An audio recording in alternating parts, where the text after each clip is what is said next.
जय जिनेन्द्र। भगवान महावीर को मेरा कोटि कोटि वंदन। जो मुझे सुन रहे हैं उनको मेरा सादर जय जिनेन्द्र। आज का विषय है दीक्षा। दीक्षा क्या है? दीक्षा भगवान बनने की एक परीक्षा है। इस परीक्षा में कितने तरीके के एक्सपेरिमेंट किए जाते हैं। दीक्षा लेने वाले साधु संत को उस सूरज से तोला जा सकता है जो महल को भी नहीं तो झोपड़ी को भी प्रकाशमय कर जाता है। स्वभाव में परिवर्तन लाना ही दीक्षा कहलाता है। सफ़ेद कपड़ा पहन लो या सर मुंडवा लो, हो गई दीक्षा?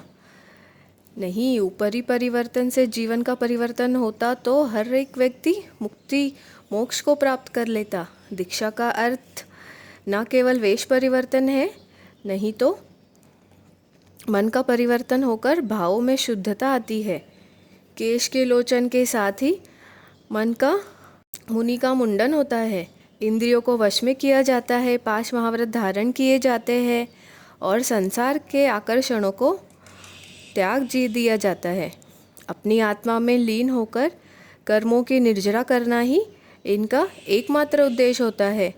सुनने में यह सिद्धांत बहुत ही आसान लगते हैं, पर जब इनका पालन करना पड़ता है तब वास्तविकता पता चलती है। जिस प्रकार भगवान का तीसरा भाव मरीचिका था, जो साधु जीवन की कठिनाइयाँ सहन नहीं कर सके थे और उन्होंने अपनी सुविधा अनुसार नियम को बदल दिए थे। पूरे दिन इलेक्ट्रिसिटी का उपयोग नहीं, मोबाइल नहीं, फ़ोन नहीं, एसी, कूलर, ये सब तो बहुत दूर की बात है। सेल वाली घड़ी भी नहीं पहन सकते। जिन्होंने जैन धर्म को करीब से जाना है वह यही सोचते हैं, बाप रे बाप, इनके बिना भला कोई कैसे रह सकता है। पक्का ये दीक्षा लेने वालों को बहला फुसला कर दीक्षा दिलाई जा रही है ना? वरना पढ़ा लिखा व्यक्ति तो इन झंझटों में कैसे पड़ेगा? ऐसा बिल्कुल नहीं है।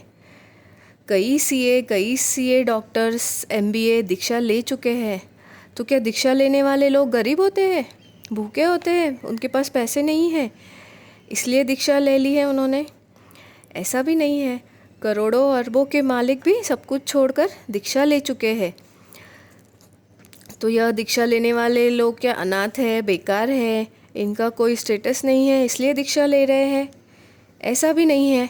बल्कि बड़े बड़े बिजनेस वाले, बड़ी बड़ी जॉब वाले, बड़े बड़े स्टेटस वाले भी अपना वैभव छोड़कर दीक्षा ले चुके हैं। अब और एक सवाल आ रहा होगा कि इनके पास सब कुछ होकर भी इन्होंने अपना कंफर्ट जोन छोड़कर दीक्षा क्यों चुनी? क्योंकि इन्होंने संसार की असरता को, संसार के दुख को जान लिया है, जहाँ सब जगह दुख ही दुख है। लेकिन जो रास्ता इन्होंने चुना है वह भी बहुत सारी चुनौतियों से भरा हुआ है। लेकिन उसके बाद तो सुख ही सुख है, परम सुख है, मोक्ष का सुख है, भव भ्रमण का सुख है। सुख का रास्ता संयम से होकर ही गुजरता है। भगवान कहते हैं कि क्षमा से क्रोध का हनन होता है, प्रभुता से मान को जीता जा सकता है, ऋजुता से माया को हम जीत सकते हैं और संतोष से लाभ पर हम जीत पा सकते हैं। क्रोध तो शत्रु है, क्षमा से ही मित्रता करना ही दीक्षार्थी संतों का काम है। दीक्षार्थी संत कहते हैं कि हमारा परिवार हमारे साथ ही रहता है। सोचो कैसे? उन्होंने तो दीक्षा ग्रहण कर ली है, संसार को त्याग दिया है, संयम धारण कर लिया है। पर जिनके पास ज्ञान के चक्षु होते हैं वही संतों के परिवार की भाषा को देख सकते हैं। संत कहते हैं कि ज्ञान ही मेरे पिता है, अहिंसा ही मेरी माता है, ब्रह्मचर्य मेरा भाई है, अनासक्ति मेरी बहन है, शांति मेरी पत्नी है और सत्य ही मेरा मित्र है। धन्य है ऐसे संयमी जिन्होंने अपने सांसारिक परिवार का त्याग करके दीक्षा ग्रहण की और धर्म के परिवार को अपनाया है और 5 महाव्रत का पालन करने में जुट गए हैं। जैन धर्म का अंगार संयम का श्रृंगार है। संयम का अर्थ ही प्राण और इंद्रियों को वश में रखना है।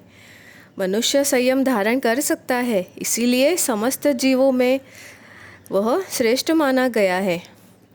अगर मैं दीक्षा नहीं ले सकूं, पर क्या मैं इतना इच्छा कर सकता हूँ कि 2 कदम साथ संतों के चलूं जो कर रहे संयम पद की समीक्षा? प्रभु की साधना करने वाले और गुरु की आज्ञा मानने वाले, इनके संगम से ही तो संयम जीवन स्वीकार होता है। अपने विरुद्ध जो युद्ध करते हैं उन्हें ही संयमी कहते हैं। उन्हीं संयमी जीवन व्यतीत करने वाले संयमी जीवन चांद सा निर्मल हो, शीतल हो, सुखी हो, इसी मंगल कामना के साथ इन्हीं संयमी को मेरा शत शत नमन। और सभी संयमी जीवन, सभी का संयमी जीवन चांद सा निर्मल हो, शीतल हो, सुखी हो, इसी मंगल कामना के साथ जय जिनेंद्र, जय महावीर। संयम की राह आसान नहीं है, जानते हैं डिम्पल जी कोठारी से। आज का हमारा टॉपिक है संयम। संयम को जीवन में धारण करना, या फिर कहूँ कि संयम लेना, वैराग्य आना हर किसी के पुण्यवाणी में नहीं लिखा होता है, या फिर कोई बिरला ही व्यक्ति होता है जो इस संयम के मार्ग पर चल पाता है। लेकिन हम इस मार्ग में सिर्फ मनुष्य ही चल पाते हैं। मनुष्य जीवन हमें मिला है, हमें इसे व्यर्थ नहीं गंवाना चाहिए। संयम जीवन में अपनाएं और संसार के मार्ग को छोड़कर प्रभु का मार्ग अपनाएं।